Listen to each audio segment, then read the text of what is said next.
మన ప్రభు అయిన యేసుక్రీస్తు పరిశుద్ధ నామములో ఈ వాక్యం వింటున్న వారందరికీ నా హృదయపూర్వకమైనటువంటి వందనాలు. యోహాను సువార్త 14వ అధ్యాయం 1వ వచనం. మీ హృదయమును కలవరపడనీయకుడి, మీ హృదయమును కలవరపడనీయకుడి. దేవుని యందు విశ్వాసం ఉంచున్నారు, నా యందును విశ్వాసం ఉంచుడి. ప్రభువు ఈ మాట తనతో ఉన్నటువంటి శిష్యులతో చెప్తున్నాడు. మీ హృదయములను కలవరపడనివ్వకుడి. వారికి ప్రస్తుతానికి ఏ కలవరాలు లేవు. వారు ప్రభువుతో సంతోషంగా ఉన్నారు. వారి ఆకలి తీర్చబడుతుంది. వారి చుట్టూ అద్భుతాలు, ఆశ్చర్యాలు జరుగుతున్నాయి. జనులందరూ వారికి మంచి గౌరవాన్ని ఇస్తున్నారు. వారికి కావలసిన వారి అన్నీ కూడా వారికి చేకూరుతున్నాయి. అయితే మీ హృదయం కలవరపడనీయకుడి అని వారితో ముందే ప్రభు ఎందుకు చెప్తున్నారంటే, మీరు కలవరాల్లోకి, చింతలోకి, ఆందోళనలోకి వెళ్ళబోతున్నారు. సాతాను మిమ్మల్ని జల్లెడ వేయడానికి అనుమతి పొంది ఉన్నాడు. నేను మీతో ఉన్నంతసేపు సంతోషం, ఒక ఆహ్లాదం, ఉల్లాసం, సమృద్ధి. కానీ మీ యొద్ద నుంచి నేను ఎత్తివేయబడిన తర్వాత, నేను పరలోకానికి ఆరోహణమైన తర్వాత, నేను సిలువకు ఎక్కిన తర్వాత మీరు నా నిమిత్తం శ్రమను అనుభవించవలసినటువంటి స్థాయి రాబోతుంది. నేను శ్రమ అనుభవించి ముగించిన తర్వాత ఇక మీరు శ్రమలు అనుభవించాల్సిన సమయం రాబోతుంది. ఇప్పటి వరకు మీరు ఉపవాసం చేయలేదు, ఇక మీద మీరు ఉపవాసం చేయవలసిన పరిస్థితి రాబోతుంది. అప్పటి వరకు శిష్యులు ఉపవాసం చేయట్లేదేంటి అని శాస్త్రులు, పరిసయ్యులు, సద్దుకాయలు వచ్చి అడిగితే ప్రభు అంటారు, పెండ్లి కుమారుడు ఇంట్లో ఉంటే వాళ్ళందరూ ఉపవాసం చేస్తారు. ఎవరన్నా పెండ్లి కుమారుడు లేకుండా ఆయన వెళ్ళిపోయిన తర్వాత పెండ్లి కుమారుడు కొరకు ఎదురు చూస్తూ ఉపవాసాలు చేయడం అనేది సబబు. ఆయన ఇంట్లో ఉండగా, పెండ్లి కుమారుడు ఇంట్లో ఉండగా ఇంటికి వచ్చిన వారిని పస్తులతో ఎవరైనా ఉంచుతారా అని వారికి చెప్పి వారికి నోర్లను మూపించాడు ప్రభు. కానీ ఇక మీద మీ హృదయం కలవరపడనివ్వకండి. మీకు ఇటువంటి పరిస్థితి రాబోతాయి. ఇక మీరు ఉపవాసం చేయవలసి వస్తుంది, మీరు ప్రత్యేక ప్రార్థన చేయవలసి వస్తుంది, వ్యక్తిగత ప్రార్థన చేయవలసి వస్తుంది. మీరు ఇంకా నా నామంలో శ్రమలు, శోధనలు ఎదుర్కోవాల్సి వస్తాయి. సాతాను తంత్రాలు, దాడులు ఎక్కువ ఉంటాయి. ఆయనను వాటిని మీరు జయించే శక్తి నేను ఇస్తాను. కాబట్టి మీరు కలవరపడద్దు, మీ హృదయాన్ని చంచలత్వానికి అప్పగించొద్దు అని ప్రభు స్పష్టంగా సెలవిస్తున్నారు. నిజమే, ప్రభువుతో పాటు ఉన్నటువంటి పేతురు అందరికంటే పెద్దవాడుగా వయసులో ఉన్నప్పటికీ ప్రభువుని గూర్చి ఆయన నాకు తెలియదు అని అబద్ధం ఆడిన తర్వాత మిగిలిన వాళ్ళు అందరూ ఎట్లాగా ఆలోచించుంటారు?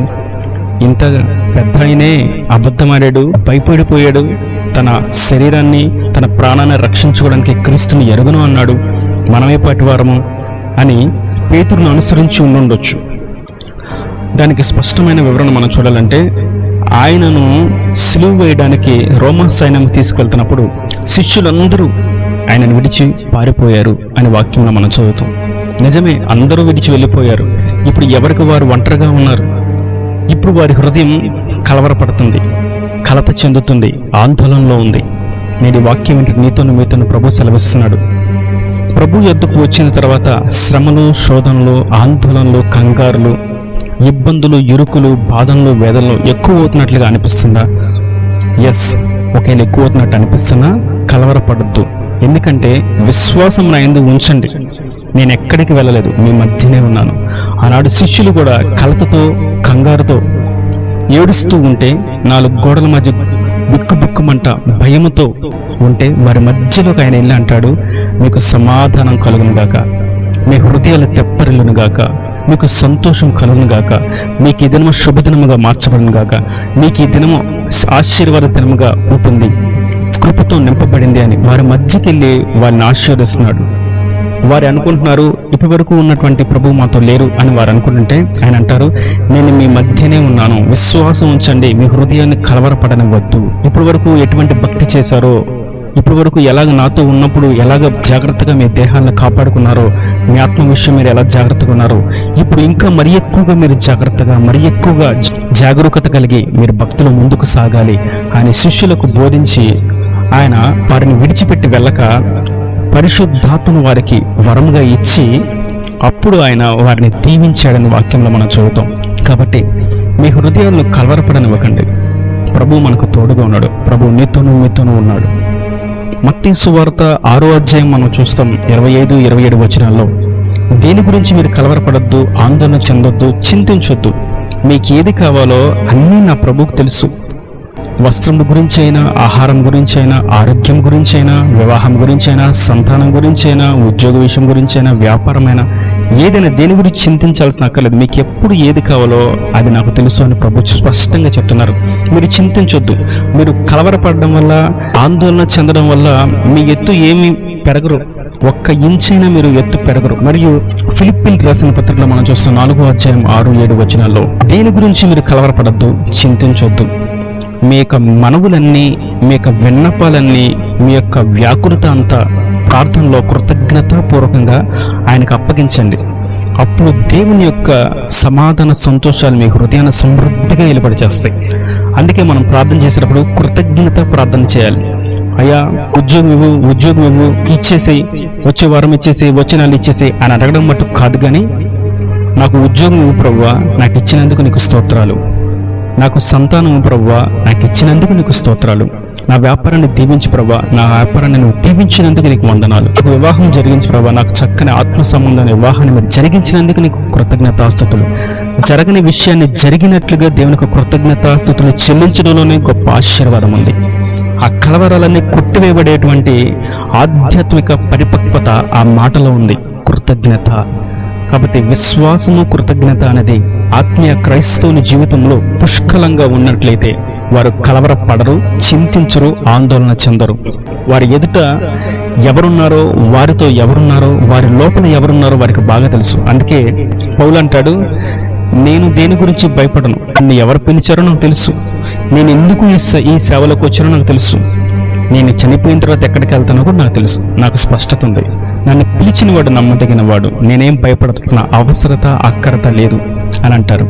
ప్రభు కూడా అంటారు, నేను ఎక్కడి నుంచి వచ్చానో నాకు తెలుసు, నేను ఎక్కడికి వెళ్తున్నానో నాకు తెలుసు, కానీ మీకే తెలియట్లేదు. మీరు తెలుసుకోండి. నా వైపు తిరిగితే నేను ఎక్కడికి వెళ్తున్నానో మీరు కూడా నాతో పాటు వస్తారని ఆయన మాట్లాడతారు.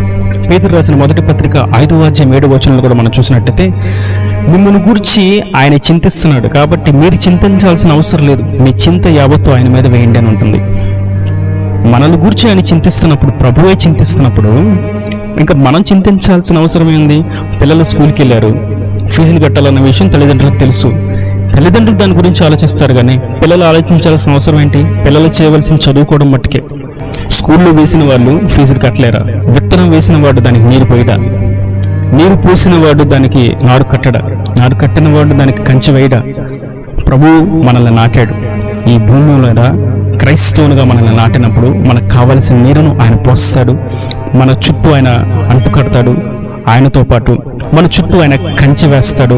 ఏ యొక్క దుష్ట మృగములు ఆ మొక్కను పీకి వేయకుండా హాని కలగనీయకుండా ఆయన కంచె వేస్తాడు.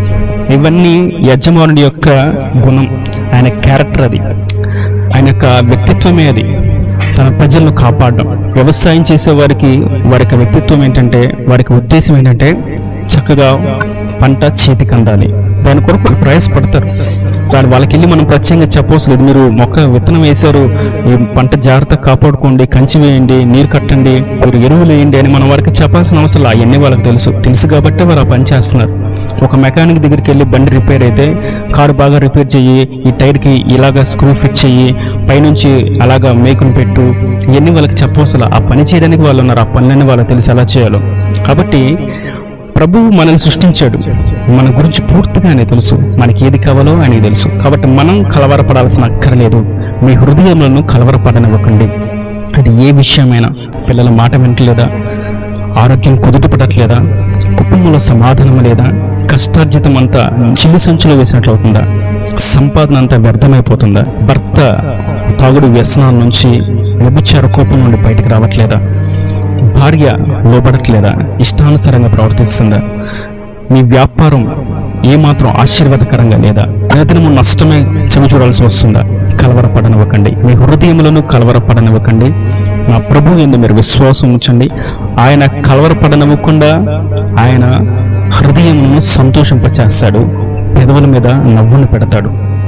విశ్వసించిన వారి హృదయంలో కృతజ్ఞత వచనం పలికిన వారి యొక్క జీవితంలో దేవుడు గొప్ప ఉజ్జీవకరమైనటువంటి భీకరమైనటువంటి కార్యమును చేశాడు, ఇంకనూ చేస్తాడు. నా జీవితంలో చేశాడు, నా పితరుల జీవితంలో చేశాడు. అనగా మోషే, దావీదు, అబ్రహాము, శిష్యులు, ఇంకా ఎంతోమంది పితరుల జీవితంలో చేశాడు. ఇంకో నీ వాక్యం ఏంటంటే మీ జీవితంలో ఆయన చేస్తాడు.